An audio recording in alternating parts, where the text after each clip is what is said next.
Bueno. Bueno. Buenos días. Bienvenidos al segundo día del encuentro transdisciplinar GMX. El día de hoy tendremos la conferencia del doctor Javier Moscoso, titulada Pasiones de la modernidad, las fuentes históricas de la indignación. Para aquellos que el día de ayer no nos acompañaron, leeré nuevamente la semblanza curricular del doctor Moscoso, quien es profesor de investigación de Historia y Filosofía de la Ciencia en el Instituto de Filosofía del Consejo Superior de Investigaciones Científicas de España. Y como investigador, Javier Moscoso ha trabajado extensamente en tres áreas principales de interés: la historia de la ciencia, la historia de los signos y singularidades en la Europa moderna y la historia del dolor en Occidente desde el siglo XV hasta el siglo XX. Como resultado de su trabajo en historia del dolor, él se ha convertido en el investigador principal de un grupo de investigación que trabaja historia de las emociones bajo una perspectiva multidisciplinar. Ha publicado varias monografías, compilaciones y publicaciones en revistas científicas, prestando una especial atención a lo que ahora se llama transferencia de conocimientos y el compromiso público. Ha sido comisario de diversas exposiciones en el tema de monstruos imaginarios, como la desarrollada en la Biblioteca Nacional en Madrid, la historia del dolor en el Museo de Ciencia de Londres y más recientemente la historia cultural de la piel en la colección Wellcome Gallery de Londres. Su último libro, Una historia cultural del dolor, ha sido publicado en España, en México, en Argentina, por la editorial Taurus y por Palgrave Macmillan en el ámbito anglosajón. En España, este libro ha sido muy elogiado por la crítica y el diario español El Mundo, por ejemplo, le ha considerado uno de los 10 mejores libros de no ficción publicado en España en el 2011. Damos entonces la bienvenida al doctor Moscoso, quien desarrollará esta conferencia en torno a un par de horas y en un formato muy tradicional de conferencia en un momento dado. Javier, ¿cómo le quieres manejar? Al final, preguntas. Muy bien, entonces hasta el final preguntas. Te damos la bienvenida.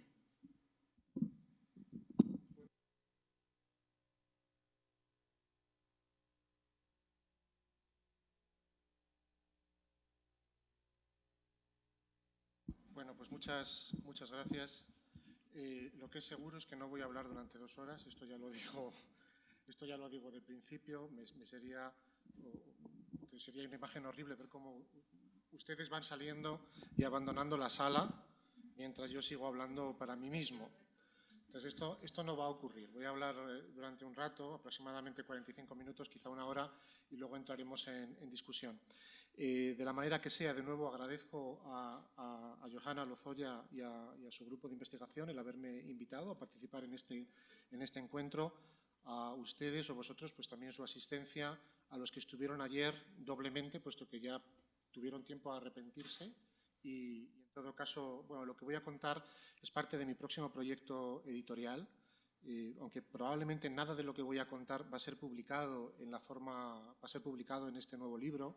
Son preliminares de una investigación más detenida y que va a tener otros actores y otros autores, pero que servirá en todo caso, espero, para abrir un pequeño debate sobre la historicidad de las emociones y sobre la relación, si acaso, entre las emociones, los espacios urbanos y el ámbito político.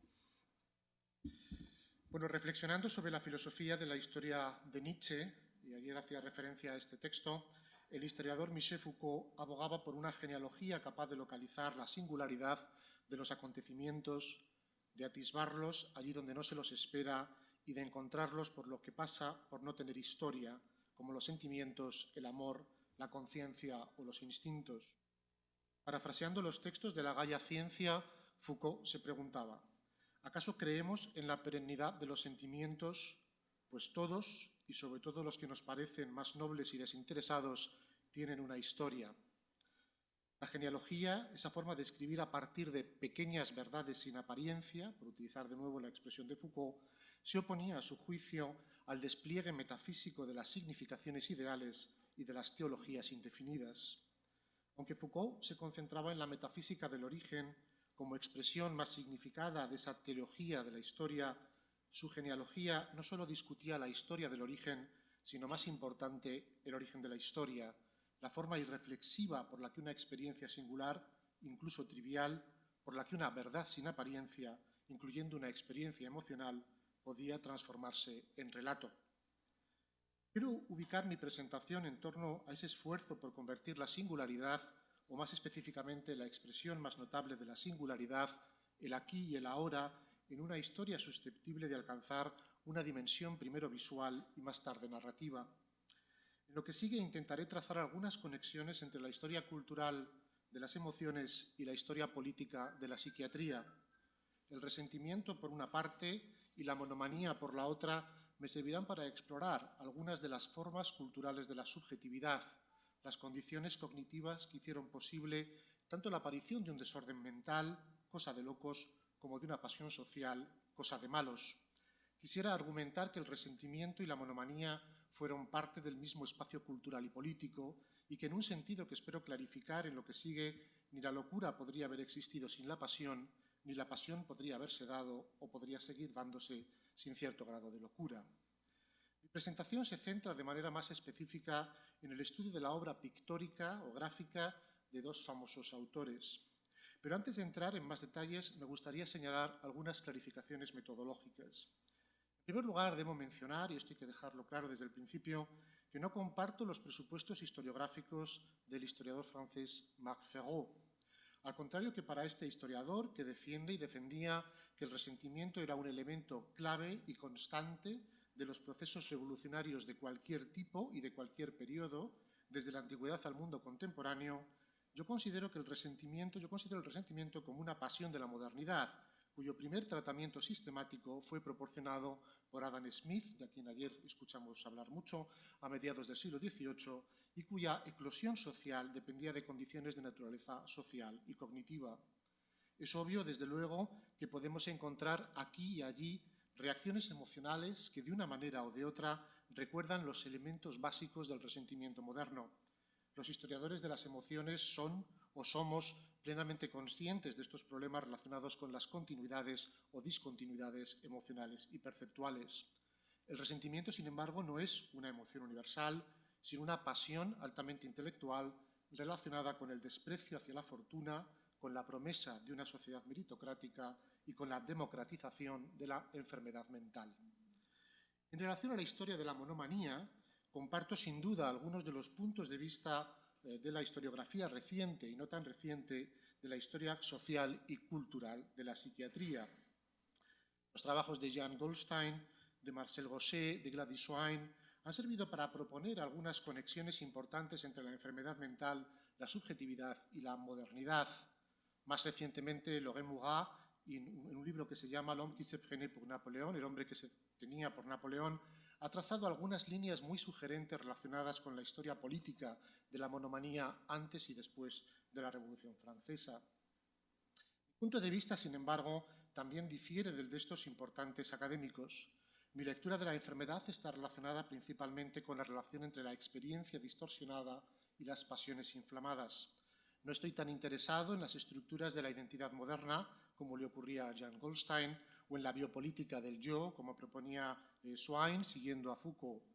Mi epistemología histórica de la experiencia me ha llevado a sugerir, y sugiero ahora, que la formación de la conciencia resentida descansaba en dos virtudes cognitivas y sociales.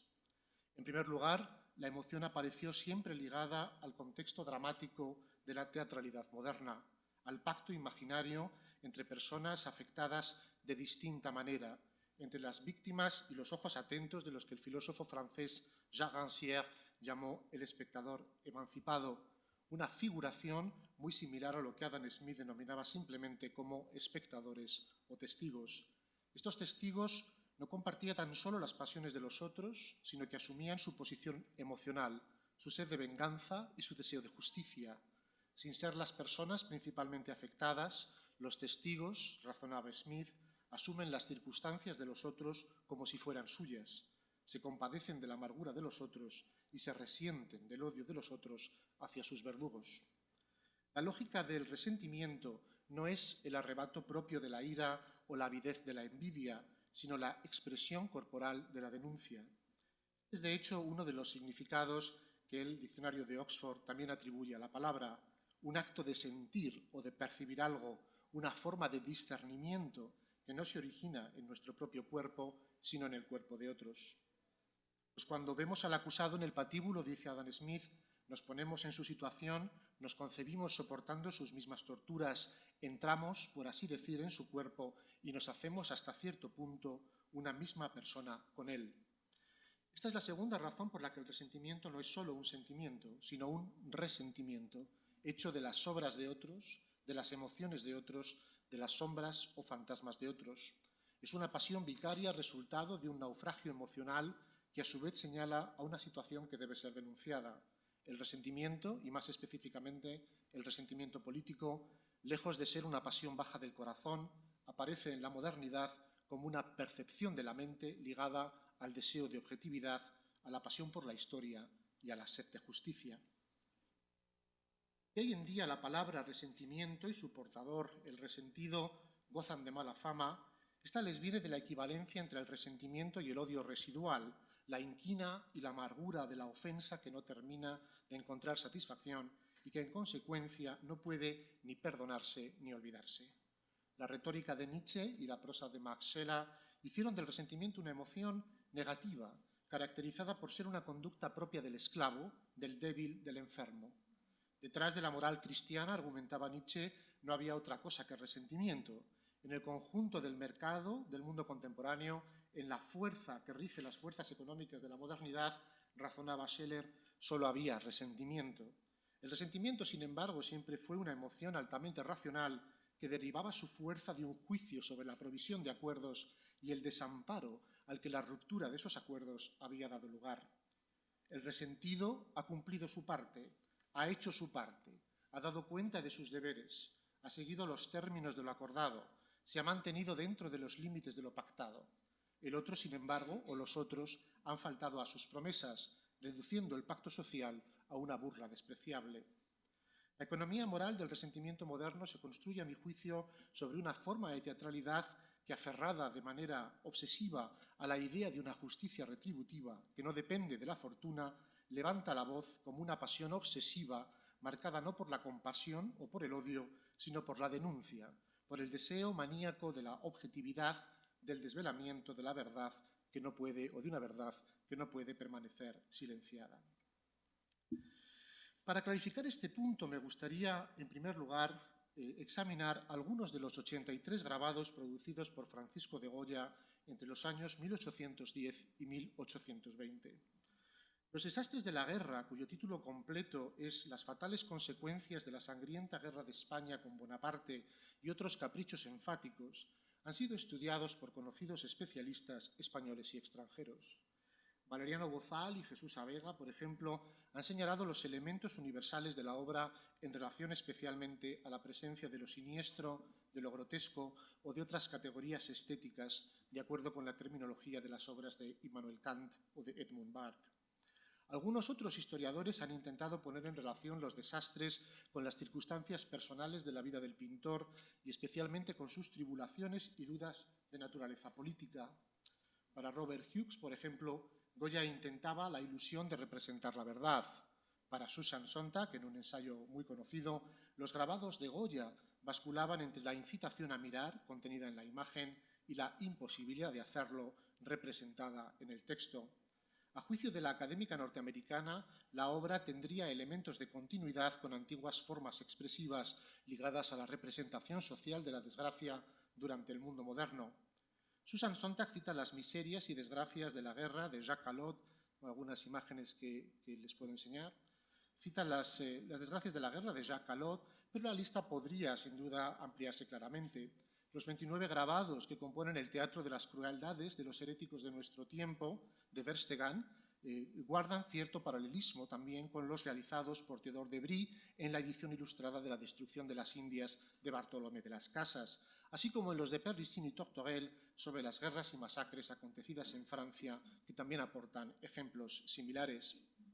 En el texto de Antonio Galonio sobre los sacrificios de los mártires de la cristiandad, publicado en 1602, también la correspondencia entre la imagen y el texto se realiza por medio de llamadas a la manera de notas. Goya, que tenía 62 años cuando estalló la Guerra de España en 1808, había sido durante un cuarto de siglo pintor oficial de la corte de Carlos IV. Sus circunstancias personales, incluyendo su origen humilde, podría explicar en parte la ambivalencia política que manifestó a lo largo del conflicto.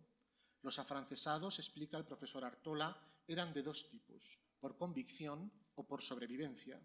El joven aragonés, llegado a Madrid a la edad de 28 años para pintar tapices en la Real Fábrica y que poco a poco había conseguido hacerse un hueco tanto en la estructura meritocrática del antiguo régimen como en los corros de la España ilustrada y reformista, también juró amor y lealtad al rey francés, quizá más por conveniencia que por convicción.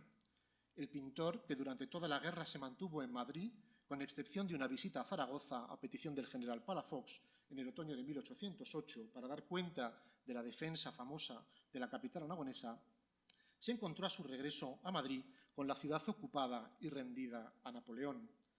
Sin que el proyecto de representar el sitio de Zaragoza diera lugar a ninguna representación heroica, con excepción de uno de los grabados de la serie, hacia 1810 el artista ya había comprobado, quizá de primera mano, tanto las virtudes del espíritu reformista del imperio francés, como los desmanes de su ejército.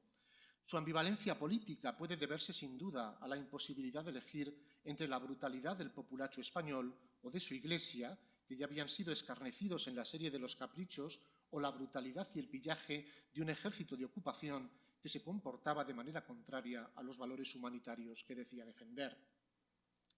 Como otros de sus contemporáneos, y notablemente como el pintor francés Géricault, al que luego me referiré, Goya se lanza a una empresa que, sin desmerecer las dudas políticas o los límites de la representación, se sitúa en una nueva forma pictórica caracterizada por un deseo de imparcialidad.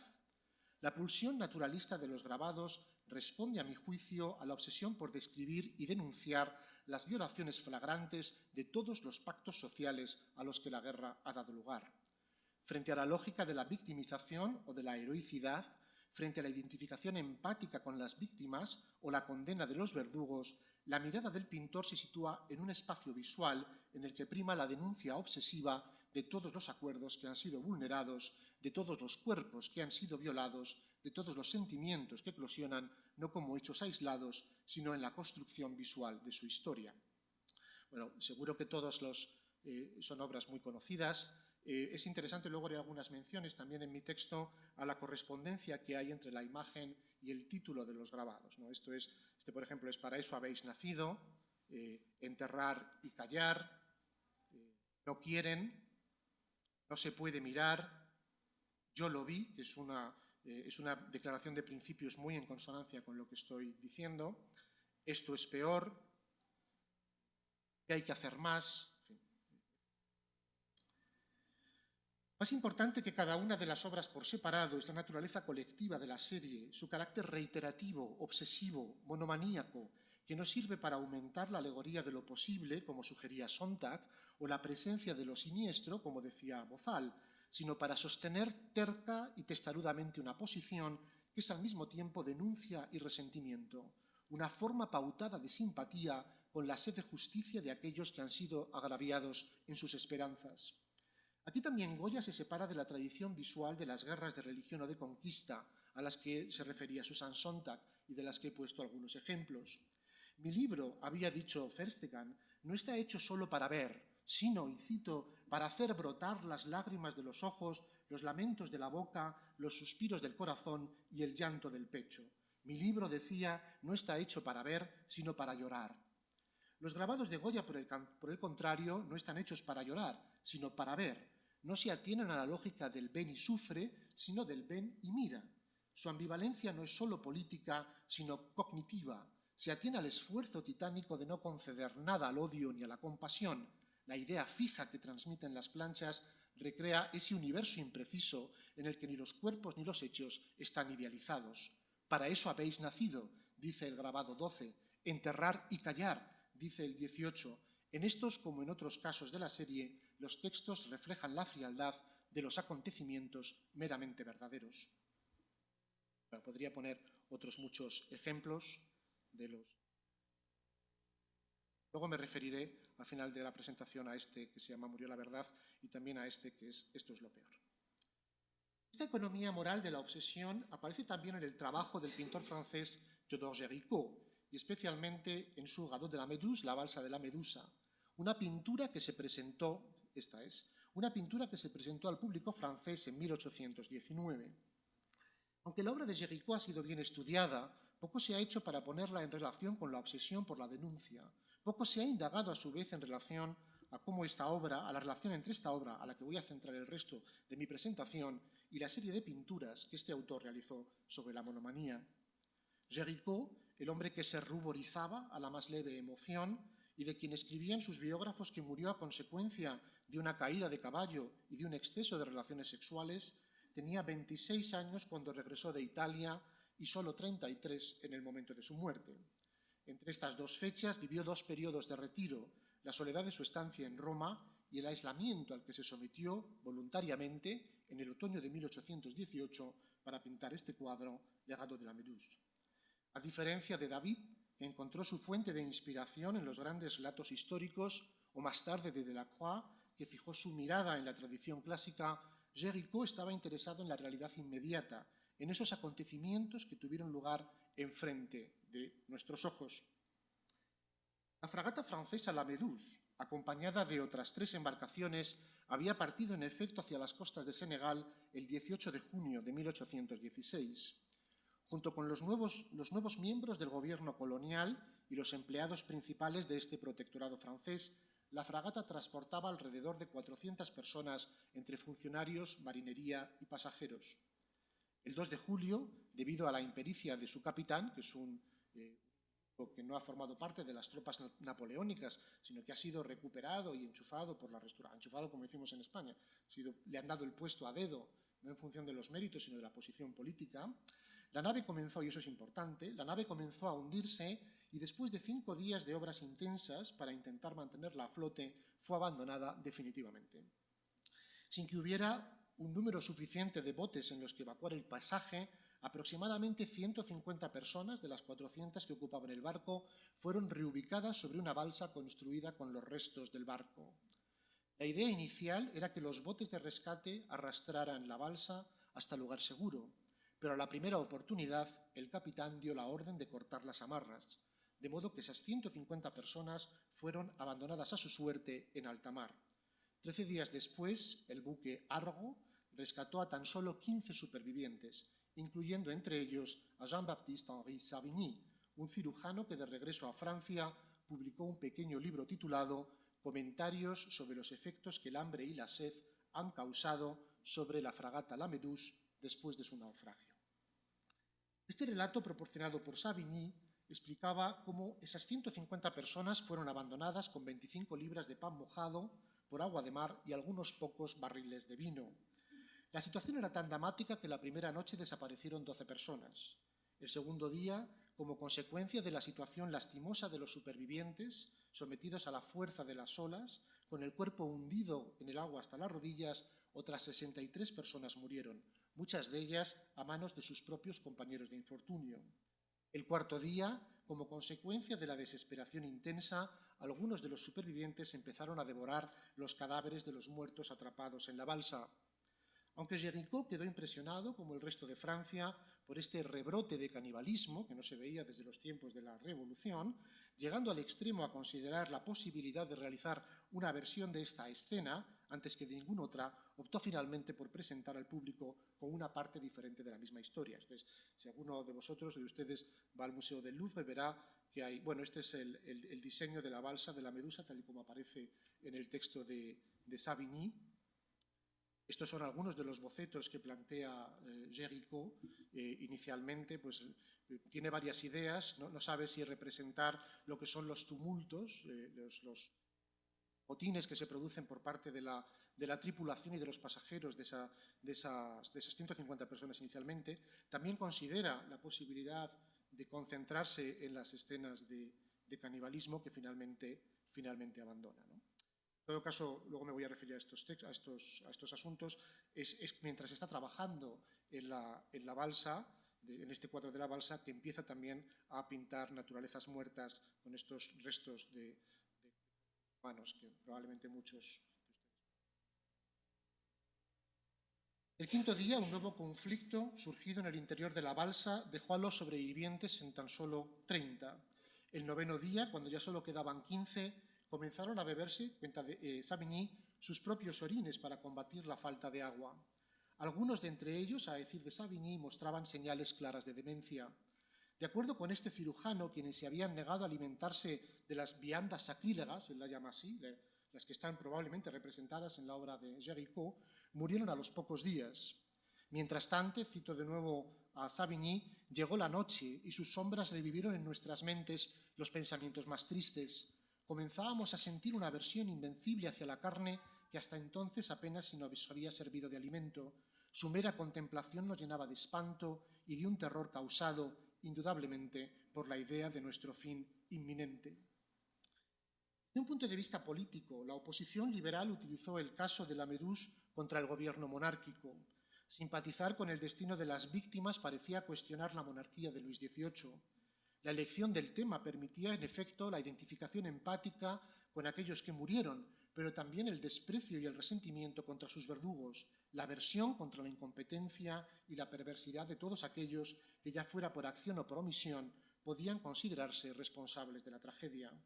Géricault, quien desde luego no era completamente extraño hacia el programa político liberal, podía haber utilizado el caso de la Méduse como una manera de unirse a los críticos del gobierno, pero sus intereses eran en realidad más profundos.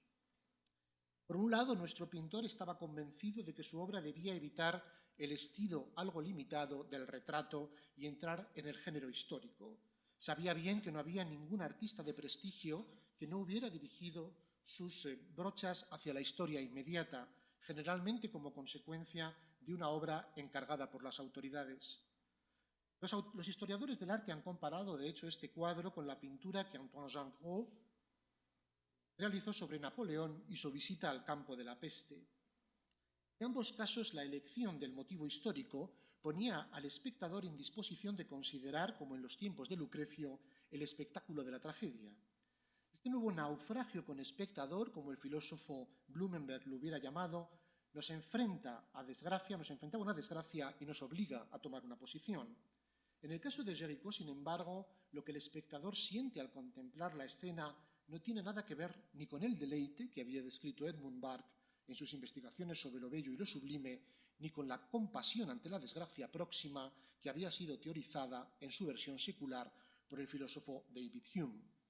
Desde un punto de vista técnico, Géricault estaba interesado en el estudio de las formas expresivas de estados emocionales. Su posición formaba parte del clima cultural que investigó las líneas, los colores y las texturas de la piel humana en busca de las pasiones escondidas y de los afectos internos, como una manifestación del carácter y del temperamento humano. Sin estar completamente en deuda con la Fata o con Charles Le Brun, sin llegar a las posiciones defendidas más tarde por Charles Darwin o por Paolo Mantegazza, para quien el estudio Géricault compartió el punto de vista del fisiólogo Charles Bell, para quien el estudio de la geografía del cuerpo debería conducir no a la construcción de un modelo ideal ligado al clasicismo, sino a la verdad del aquí y del ahora, a la carne humana real con sus imperfecciones, sus singularidades y su animalidad. Para Géricault, como para el fisiólogo francés Xavier Bichat, como para Goya, era necesario investigar la muerte para comprender la vida, era esencial estudiar lo patológico para extraer la norma, era imprescindible contemplar a los ciudadanos más comunes para poder trazar la historia de los movimientos más heroicos o de las más singulares hazañas. Su técnica le dirigía hacia el examen cuidadoso de las características expresivas de animales, locos y cadáveres. Para alguien como él, que pasó la mayor parte de su vida obsesionado con los caballos y con su anatomía, la diferencia entre los seres humanos y las bestias brutas era más que ilimitada, podía pintar caballos como si fueran hombres y hombres como si fueran caballos. En algunos de estos cuadros trasciende, en efecto, la representación de la nobleza, de la dignidad, de la legítima ambición y de las formas más definitivas de la belleza. Por ejemplo, este caso. Es justamente su investigación en la representación visual de los estados emocionales lo que puede dar algunas pistas para comprender algunos rasgos del cuadro de la balsa de la Medusa. Géricault, para empezar, estaba convencido de que el aumento en aneurismas y problemas cardíacos que asolaban Francia estaba relacionado con los males de la Revolución. Lector del famoso fisiólogo Bichat, Géricault había defendido que mientras que la ira aceleraba la circulación de la sangre, multiplicando los esfuerzos del corazón, el terror debilitaba el sistema vascular y al impedir que el flujo de la sangre alcanzara los vasos capilares, producía palidez del rostro. Por lo tanto, aquellas caras transparentes de mejillas sonrosadas que proliferaron durante el reinado de Luis XV, las mismas caras pintadas por Gérard David, comenzaron a palidecer como resultado de la ansiedad, el resentimiento, el miedo y la venganza.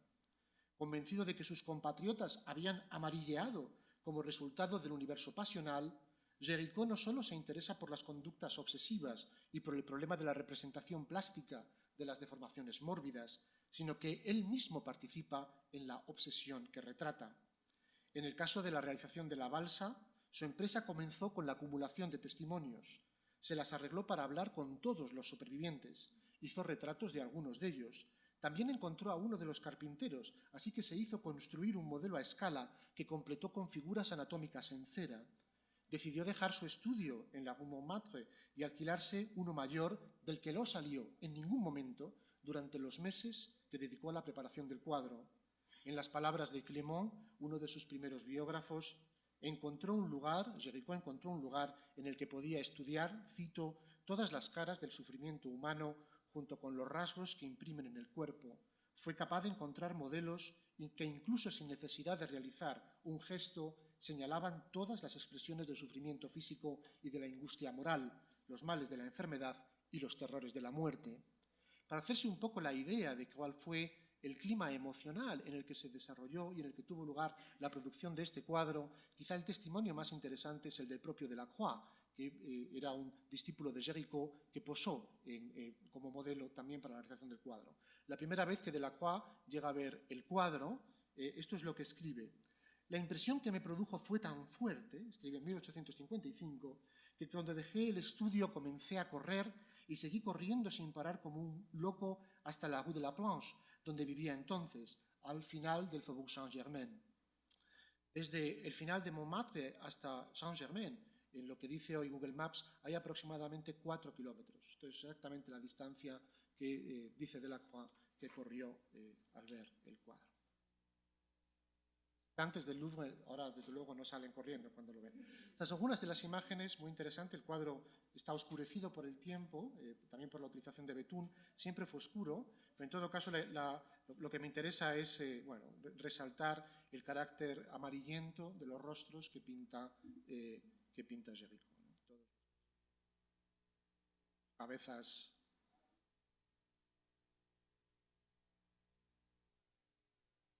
Este es Savigny, este personaje que tiene a la derecha es Savigny.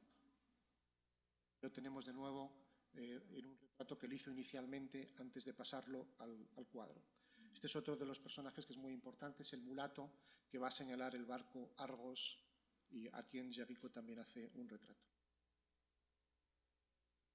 La relación entre lo visible y lo invisible, entre las pasiones humanas y sus manifestaciones físicas, aunque presente en el conjunto del trabajo de Géricault, ha sido estudiada principalmente en relación con las 5 pinturas que produjo más tarde, en 1822, sobre la condición mental conocida entonces como monomanía.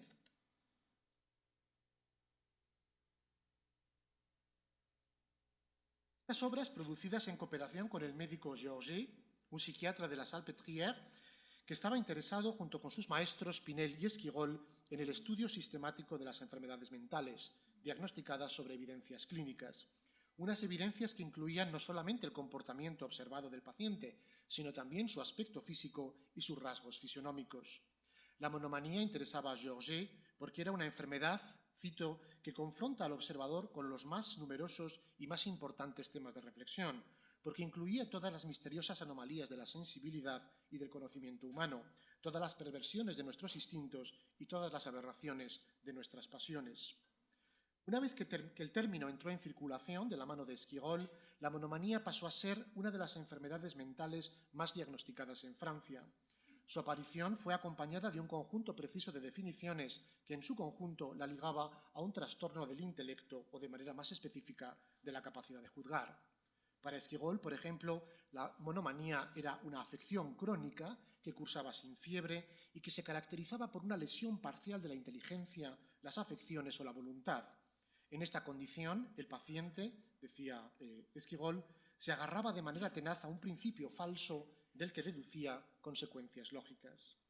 Aunque esta idea fija podía estar relacionada con otras muchas cosas, normalmente hacía referencia a una de las grandes pasiones de la época, la ambición. Entre las causas de la enfermedad, los expertos enumeraban una buena cantidad de factores desencadenantes. Junto a las causas hereditarias había algunas otras causas generadoras, incluyendo, cito, todos los efectos morales que impiden de manera inesperada una o varias funciones de la economía para la vida, las pasiones violentas, la noticia de una muerte imprevista, la pérdida de libertad, las conmociones de una conciencia pusilánime, el miedo, el temor exagerado, todas las pasiones ardientes que se enfrentan a obstáculos invencibles, el amor eufórico hacia las bellas artes, sueños religiosos, la tristeza de la avaricia, los deseos desordenados de la arrogancia y la ambición, las enfermedades de la autoestima y de la inteligencia. La idea fija del monomaníaco era entonces una ambición patológica que Esquirol consideraba su deber controlar para el beneficio de toda la nación francesa.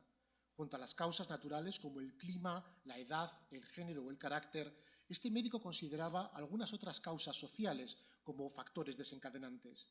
En primer lugar, se refirió a todos aquellos pueblos que, como consecuencia de su profesión, se abandonaban a sí mismos con el fuego de su imaginación, aquellos que drenan su inteligencia, ya sea a través de una viva curiosidad o por medio de un interés en teorías, hipótesis o ideas especulativas, tienen una tendencia, decía, a la alienación mental.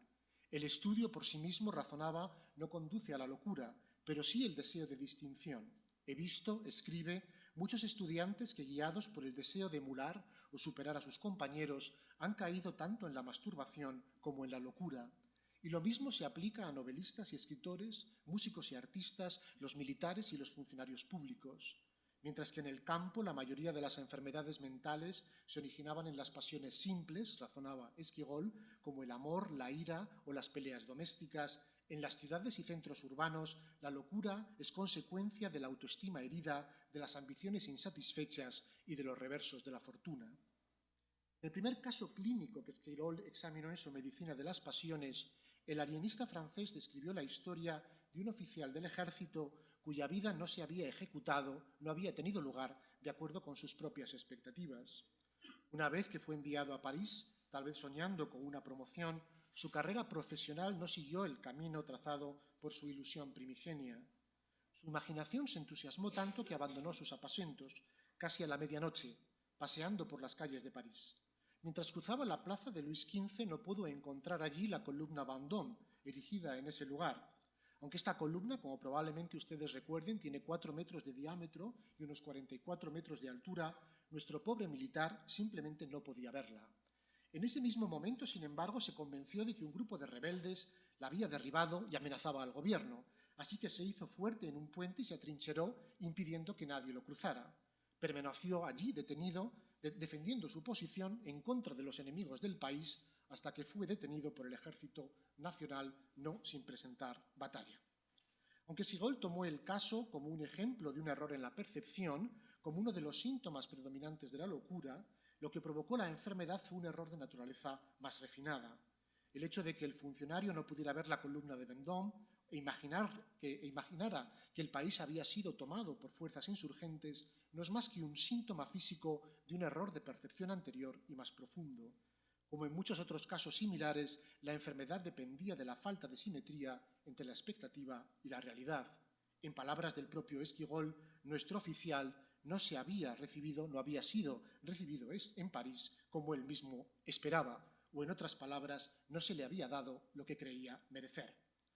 A lo largo de las páginas de los grandes tratados sobre enfermedad mental de comienzos del siglo XIX hay una enorme variedad de historias similares. En un caso, un joven artista, un admirador de Jean-Jacques Rousseau, que no había podido ganar un premio de escultura y que no había podido ganar un premio de escultura y cito textualmente que se creía merecer, desarrolló un odio extraño hacia la humanidad. Así que empezó a caminar a cuatro patas como un perro, se negó a dormir en una cama, rechazó cualquier alimento y trató de alimentarse a sí mismo en los pequeños frutos que encontraba en el suelo. En otro caso, un joven químico, después de una crisis de agotamiento, consecuencia del intenso trabajo no recompensado, se arrojó por la ventana. La primera frase que pronunció antes de morir fue: «Creo que tengo que renunciar a mis expectativas». En todos los casos, la monomanía estaba vinculada a las condiciones urbanas y las posibilidades de la nueva burguesía, a su deseo de gloria y a su anhelo de grandeza. Como el resentimiento, la monomanía también comenzaba con un juicio obsesivo sobre la realidad, con un ojo atento obligado a discernir y denunciar. Era una forma de locura que se apoyaba en el anhelo de distinción y en la obsesión incurable de reconocimiento. Estos monomaníacos, escribió Esquirol, están convencidos de que se les deben los más altos honores, de modo que todo el mundo deba aceptar que habitan una región superior en la que quedarán para siempre.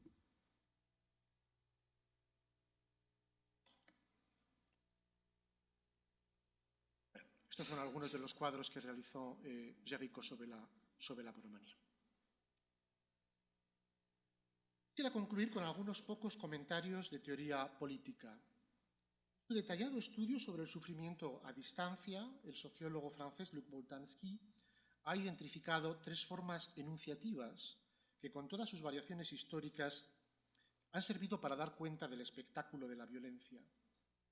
Las dos primeras nos dice, puede tomar la forma de la acusación, por un lado, o de la filantropía, por el otro. La primera, la acusación, parte de la idea, antigua como la humanidad misma, de que es más fácil construir un sistema moral cuando se alcanza un acuerdo sobre los responsables directos del mal que se denuncia. El observador, en este caso, no solo mira, sino que también condena.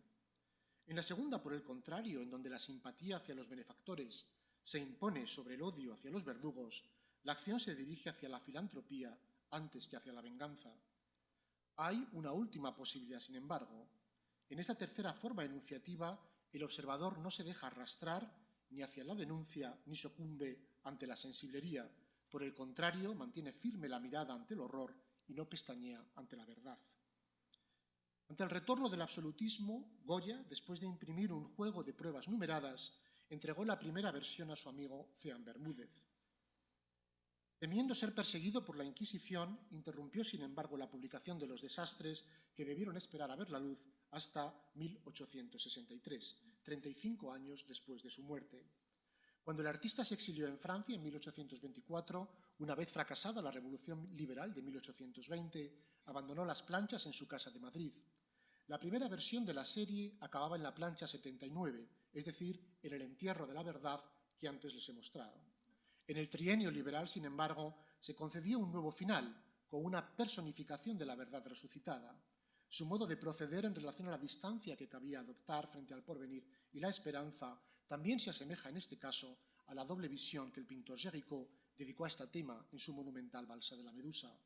Aun cuando Géricault jugó con la idea de representar al buque de rescate Argos en la cercanía del naufragio, que es esta idea, ¿verdad?, donde se ve el barco muy cerca de los balseros, en la versión final del cuadro, el barco de rescate aparece en una lejanía invisible, a la manera de un punto remoto fuera del alcance visual del espectador cercano, ¿no? El barco, bueno, no lo pueden ustedes ver, está...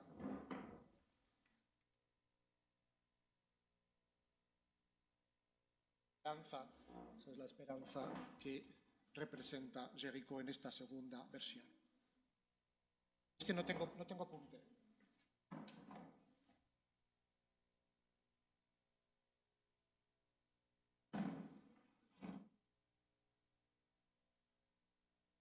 A mediados del siglo XIX, la balsa de Géricault fue tomada por el historiador escocés Thomas Carlyle como una metáfora de toda la nación francesa. Sus cuerpos, decía este historiador, parecían reflejar la esperanza del pueblo francés y su lucha por la supervivencia. De modo aún más ambicioso, si cabe, los desastres de la guerra de Goya han sido considerados la quinta esencia del naufragio español en la modernidad, el testimonio de que frente a lo malo, ejemplificado en el grabado 37, frente a la bárbara destrucción y violación de los cuerpos, reflejado en distintos grabados, frente a los abusos de las tropas francesas y los crímenes del populacho, hay todavía algo peor, la personificación de los lobos enseñando a las ovejas el fracaso de un escenario político en donde solo puede elegirse entre lo malo y lo peor, y donde los unos y los otros se quitan la vida con razón o sin ella. En 1845, cuando Esquigol publicó su tratado sobre enfermedades mentales, también hizo una comparación similar entre el mundo y el asilo. La similitud entre los principios de la sociedad del siglo XIX y las salas que daban cobijo a los enfermos no dependía tan solo, razonaba Esquirol, de que el asilo pudiera considerarse como una consecuencia del mundo. Para Esquirol, la casa de locos podía ser un reflejo del mundo, pero era también un modelo a escala de la sociedad. Cada uno de los manicomios contenía las mismas ideas, las mismas pasiones, las mismas desgracias que podían encontrarse más allá de sus paredes. Al igual que la sociedad, el asilo tenía sus dioses, sus sacerdotes, sus consideraciones, sus fanáticos, sus reyes y reinas y emperadores, sus cortesanos y ministros, sus generales y académicos y funcionarios. Entre sus miembros, decía Esquigol, siempre hay alguien que se cree Dios y otro que piensa tener el genio de un Newton o la elocuencia de un Bossuet.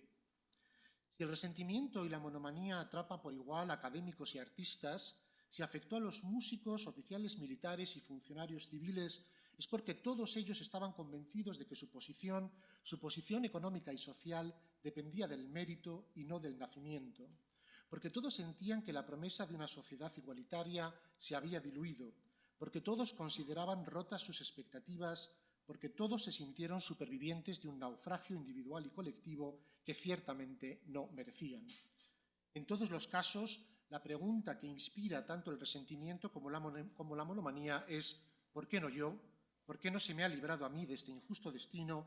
¿Por qué no me cuento yo entre los supervivientes de este naufragio? ¿Por qué no podría ser yo un comandante militar, el emperador de Francia o el propio Napoleón? Por supuesto que no intento decir que la monomanía y el resentimiento siempre tomaran lugar en la misma persona y en todo momento. Lo que quiero sugerir es que el resentimiento político y moral y la monomanía de la ambición pertenecen a la misma forma cultural. Tanto la pasión como la condición mórbida están relacionadas con la promesa revolucionaria de un espacio político y de una forma de organización social basada en medidas igualitarias. Ambos están relacionados con una promesa meritocrática, que postula una secularización de la justicia y una distribución de la riqueza no dependiente de la fortuna o del nacimiento. Bien podría ser cierto que las razones que alimentan tanto el resentimiento como la monomanía fueran producto del error. Sí, pero en ambos casos el juicio emocional o pasional toma la forma de una idea fija que se expresa de manera obsesiva como la denuncia de una promesa incumplida. Enfrentados con el naufragio político de la llamada Guerra de España o con el derrumbe moral de la Restauración borbónica, tanto Goya como Géricault no buscan ni compadecer a las víctimas ni denunciar a los malhechores. La forma cultural de sus imágenes se encuentra a medio camino entre la política y la estética, entre lo sensorial y lo cognitivo, entre lo epistémico y lo emocional. Su resentimiento moral y político toma la forma obsesiva del discernimiento, de la denuncia. Nos invita a mantener viva nuestra mirada, a contar una historia, a convertir la singularidad del aquí y el ahora en un relato. A su manera testifica también el destino de una pasión que a finales del siglo XIX, en los tiempos de la Comuna de París, los psiquiatras comenzaron a denominar morbus democraticus, la enfermedad de la democracia. Muchas gracias por su atención.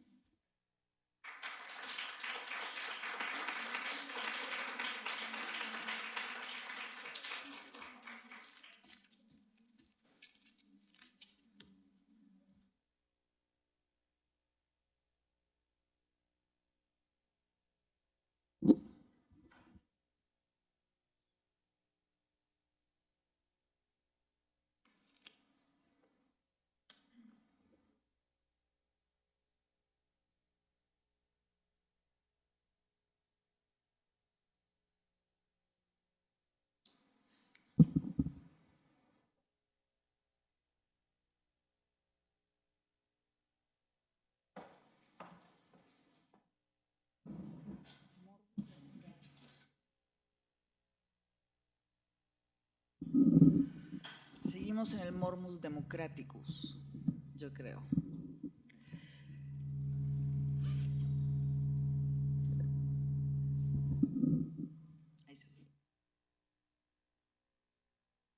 Javier, este trabajo que estás desarrollando y que entiendo que está vinculado con el tema de la indignación, ¿a qué ha derivado? ¿Qué ha derivado justamente en tu reflexión sobre un mundo que actualmente formula de una manera constante, cotidiana, nuevamente este vínculo entre los deseos no cumplidos, las promesas no cumplidas, y a su vez la contención moral frente a esto? ¿Qué te ha dado de información, de momentos de pensar a partir de algo histórico como esto, que son los inicios realmente de todo un drama moderno? No he hecho referencia en la intervención a la indignación porque me parece que es suficientemente obvio. No hay... es una forma también mía de trabajar. Es verdad que me han pedido que haga un artículo esencialmente con ese título en esta nueva colección de historia de las emociones y hablaré de las y allí, bueno, inevitablemente tendré que tratar más en concreto lo que yo creo que es el desarrollar este tema y ligarlo bueno, a lo que son algunos de los escenarios del siglo XXI, ¿no? Y del movimiento indignado. Hay muchas similitudes, también hay algunas diferencias. Sin duda que una de las grandes similitudes es la obsesión con la información. La obsesión con la información es una de ellas. La obsesión con esto debe saberse, esto debe decirse, esto no debe quedar silenciado. La segunda gran similitud es la circunstancia de que la emoción va ligada a un juicio sobre lo que se entiende que es una promesa incumplida. Es decir, alguien ha cumplido su parte, a alguien se le ha dicho que algunas cosas serían de otra manera y hay una sensación de desamparo. La tercera, y casi me atrevería a decir más importante similitud, tiene que ver con la incapacidad de entender que el resultado de la crisis económica pueda ser atribuido a la fortuna y no a la responsabilidad, digamos, política o colectiva o individual de unos y de otros, ¿no? Esto es, de alguna forma, lo que se está también debatiendo a comienzos del siglo XIX. Es el punto clave. Los naufragios ya no son resultado de la fortuna, son resultado de la responsabilidad. Entonces, puede ser que haya personas que tengan que ser encausadas, como de hecho ocurrió vergonzantemente en el caso de la Medusa. Por fin se llevó al capitán y algunas otras personas a juicio, pero fueron exonerados. Puede ser también que, bueno, que haya otro tipo de condicionamientos, pero en todo caso lo que hay es una aceptación de que las desgracias no son resultado del azar, no son resultado de esa justicia que luego será retribuida en un más allá. La justicia secular y los tiempos que decían los marineros portugueses de que tengáis un buen naufragio, esto se ha acabado. Los naufragios ahora son naufragios con responsables, ¿no? Entonces, bueno, hay un conjunto de similitudes, ¿no? Desde el punto de vista quizá más teórico, la idea siempre es, al menos para mí, intentar encontrar lo que son las condiciones, ayer se mencionó esta palabra un momento nada más, las condiciones que hacen posible ciertos marcos emocionales o ciertas experiencias y expresiones emocionales. La idea, por ejemplo, yo creo que es muy razonable, la posición de Goldstein y de otros en relación al desarrollo de la monomanía era un buen argumento para la profesionalización de la psiquiatría. Y esto está bien, pero no explica por qué desaparece. No sirve para explicar su llegada, pero no sirve para explicar su desaparición. Claro, Goldstein y otros que han estudiado estas cosas, ha habido algunos elementos que han perdido de vista, yo creo, y uno de ellos muy importante es la procedencia social y la profesión de los monomaníacos, saber de dónde vienen. No es lo mismo, como he citado mencionando a Esquirol, venir del campo que estar en la ciudad. Y no es lo mismo ser un funcionario o un militar que ser un campesino, ¿no? Entonces, bueno, yo creo que hay una serie de condiciones ahí que hacen posible la aparición de estos marcos emocionales, de estas pasiones mórbidas o incluso de estas enfermedades mentales, de acuerdo con la idea de la época. Muchas de las, quizá el análisis de la indignación debiera hacerse también en esas circunstancias, en qué es lo que permite, cuáles son las condiciones que permiten la aparición de esta emoción colectiva.